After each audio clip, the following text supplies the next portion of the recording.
People think the worst betrayals happen overnight. They don't. Most of them arrive quietly, disguised as happiness.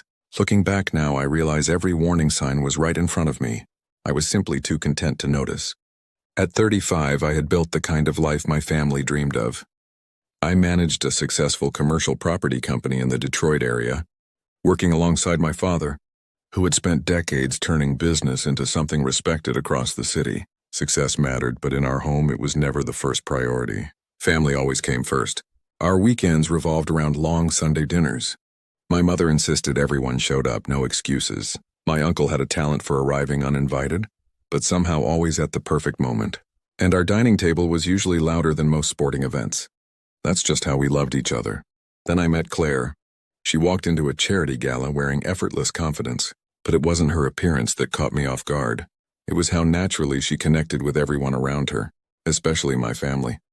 Within minutes, she was laughing with my uncle, helping my mother in conversation, and making everyone feel as though she'd belonged there for years.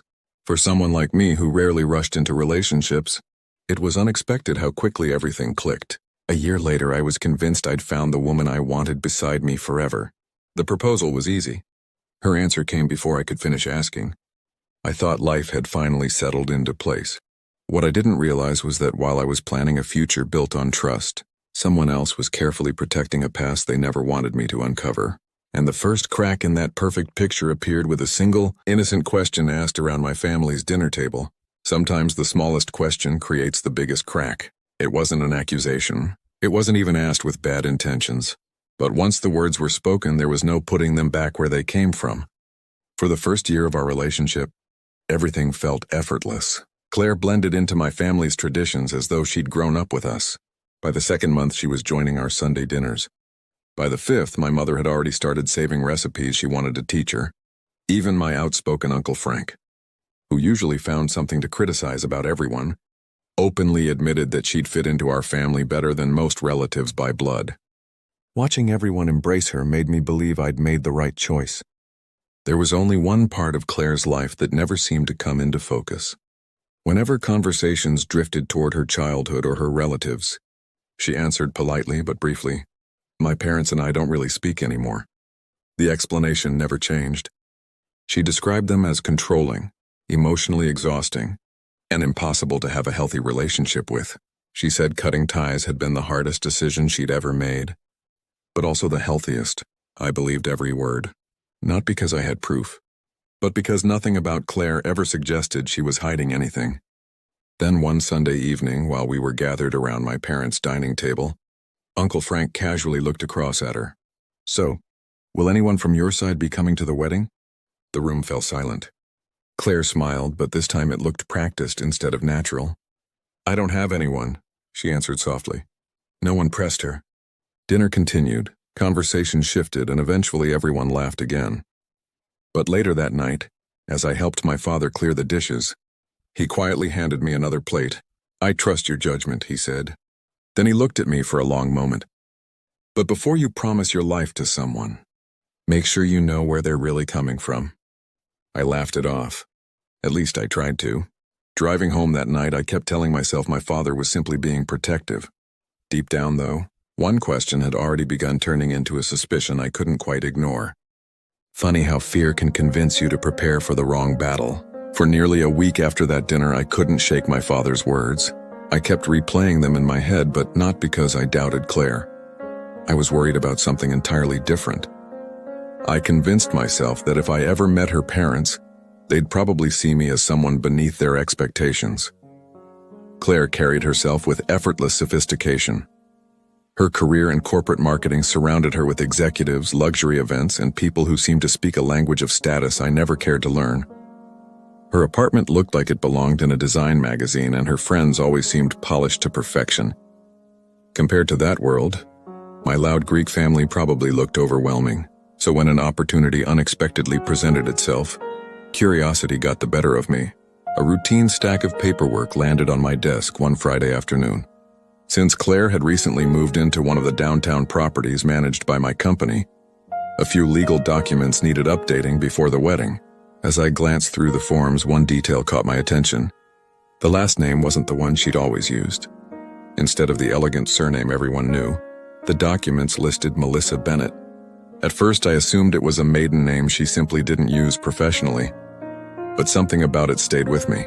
More out of curiosity than suspicion, I searched publicly available property records. Within minutes I found an address attached to that name. A quiet neighborhood nearly 2 hours north of Detroit. I stared at the screen longer than I should have. This wasn't about proving Claire wrong. If anything, I imagined driving there, introducing myself to her parents and somehow helping mend a family that had fallen apart years ago. I even rehearsed the conversation during the drive. I expected resentment, maybe anger, possibly even a slammed door. What I never expected was to arrive at a modest brick home where an elderly man was calmly watering flowers beneath the morning sun, looking nothing like the villain I'd spent months imagining. Re-hook when I introduced myself as the man engaged to his daughter. He didn't react with hostility. He dropped the garden hose and started to cry.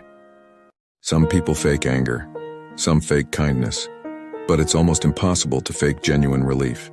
The moment I introduced myself, the older man's expression completely changed. His watering hose slipped from his hands, splashing across the driveway as he stared at me in disbelief. You're engaged to Claire?" he asked, barely above a whisper. I nodded. For several long seconds he couldn't speak. Instead, he turned toward the house and called out, his voice cracking.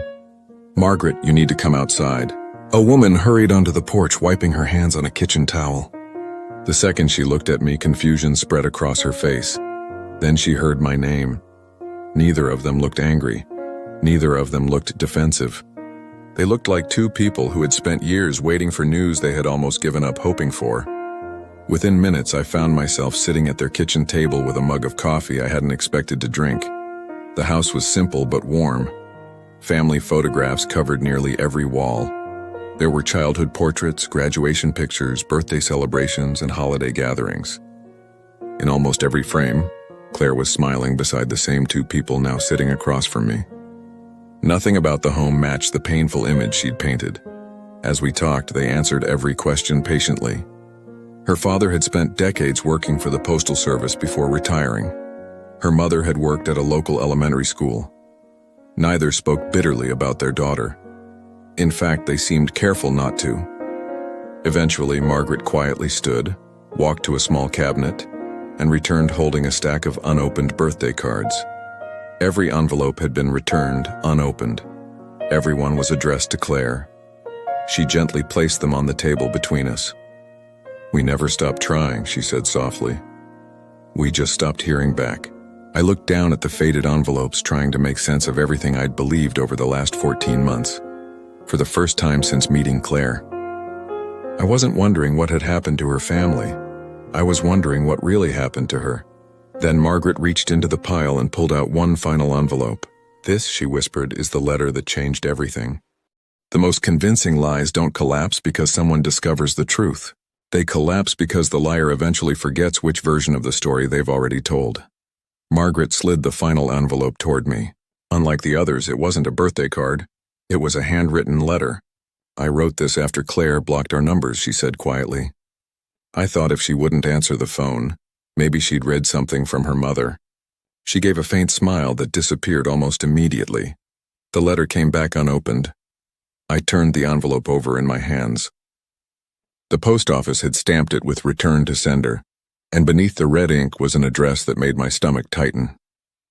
It was the downtown apartment Claire and I now shared.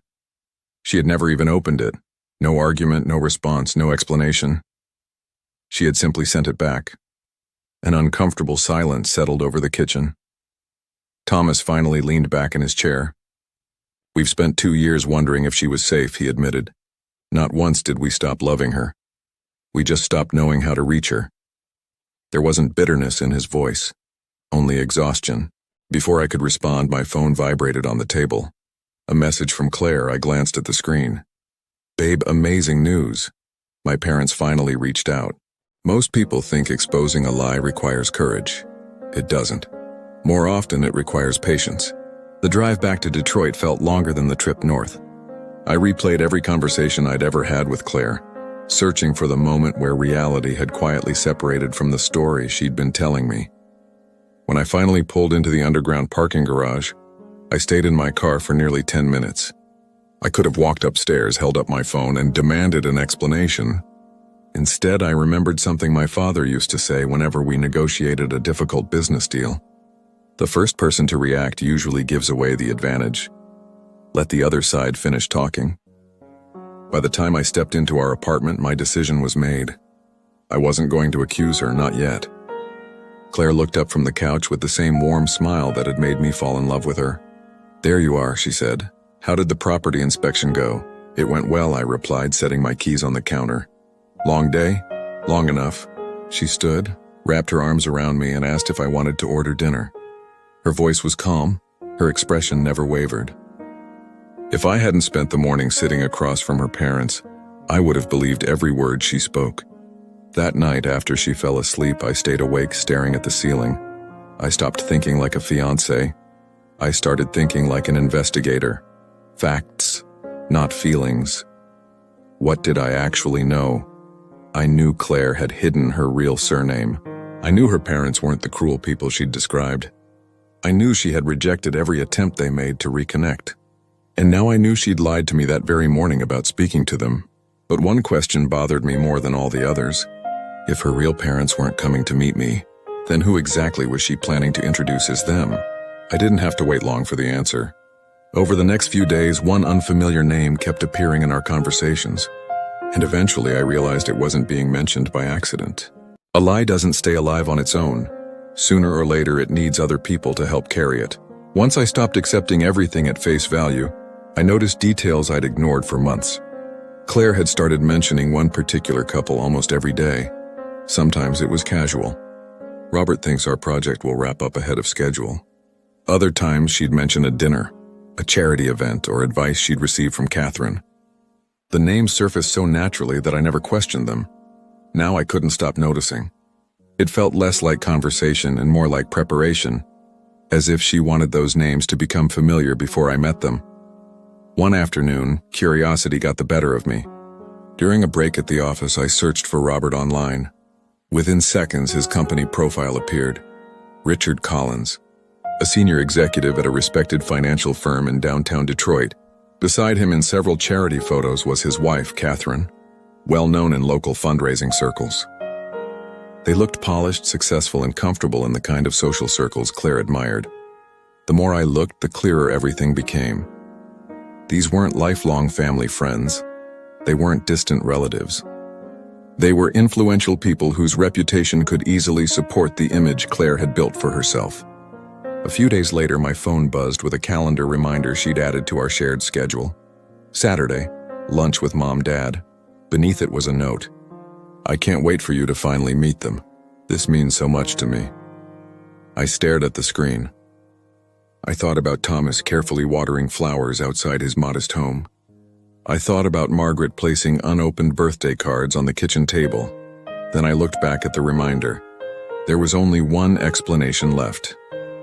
She wasn't planning to reunite me with her parents. She was planning to introduce me to strangers, and somehow, she expected me to believe they were her family, instead of canceling the lunch. I accepted the invitation with a smile, because sometimes the fastest way to uncover the truth is to let the performance begin. It's surprisingly easy to smile at someone when they have no idea you've already uncovered the truth. Saturday arrived, and I showed up at the restaurant a few minutes early. The place was elegant without trying too hard. Quiet conversations, polished wood, soft music drifting through the dining room. It felt like the kind of restaurant where people came to celebrate promotions and business deals.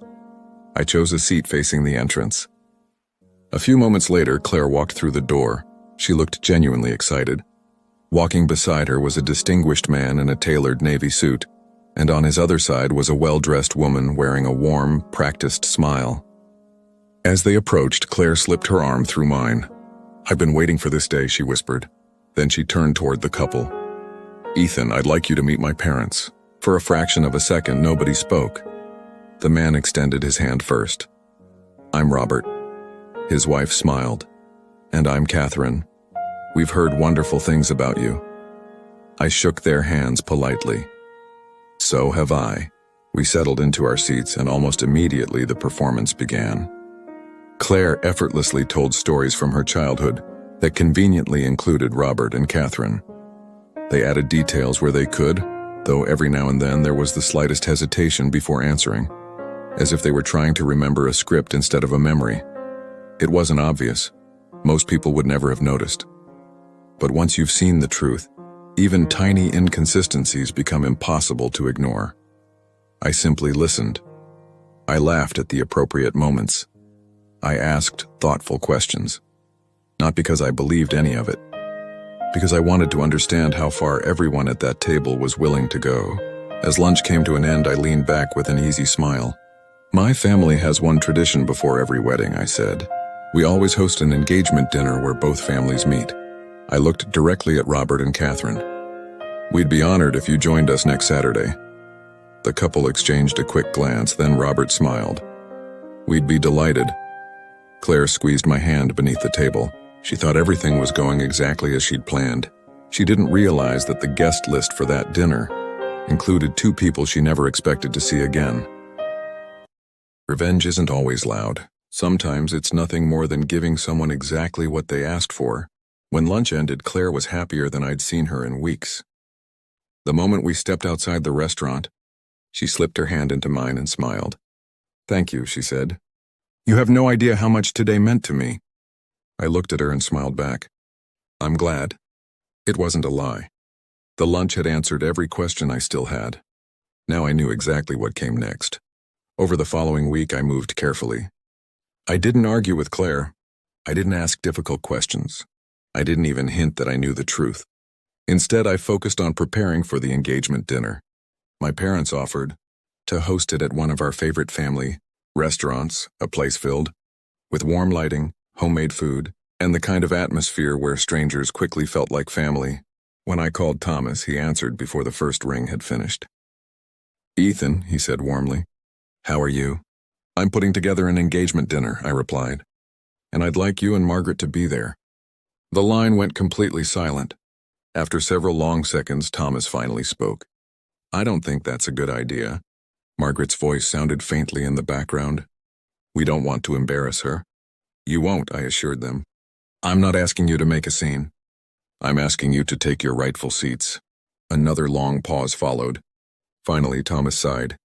"If we come, what exactly is going to happen?" I looked out the office window before answering. The truth. Nothing more. Nothing less. By Thursday evening, every piece was falling into place. My parents knew the full story. Even Uncle Frank, despite desperately wanting to confront Claire immediately, agreed to stay silent until I gave him a signal. Everyone understood the plan. No shouting. No humiliation. Just one room, one dinner, and one opportunity for the truth to speak for itself. On the morning of the dinner, I sent Thomas one final message. "Don't come in until I text you." Neither of us knew it then, but one text message was about to bring an entire fake life crashing down. A carefully built lie doesn't collapse because someone argues with it. It collapses the moment the truth quietly enters the room. The evening of the engagement dinner arrived with an unusual sense of calm. Claire spent hours getting ready, checking every detail in the mirror. She asked my opinion on 2 different dresses, changed her jewelry twice, and smiled every time I told her she looked beautiful. She did. That had never been the problem. The problem was that she had become so invested in the life she'd created that she could no longer separate it from reality. She left for the restaurant ahead of me to help greet the guests. Before walking out the door, she kissed my cheek. "Tonight is going to be perfect," she said. I watched the elevator doors close behind her before pulling out my phone.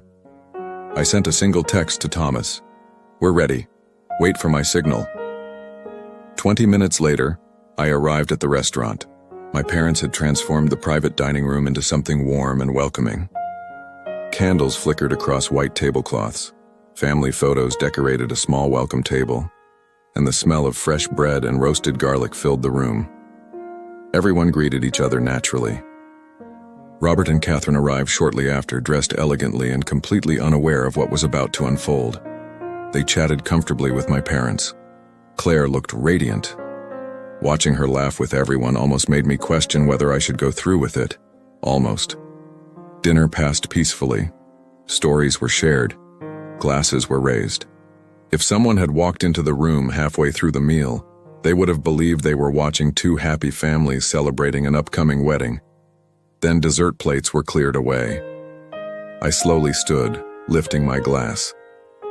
The conversations faded. Every eye turned toward me. I just want to thank everyone for being here tonight, I began. In my family, dinners like this mean something.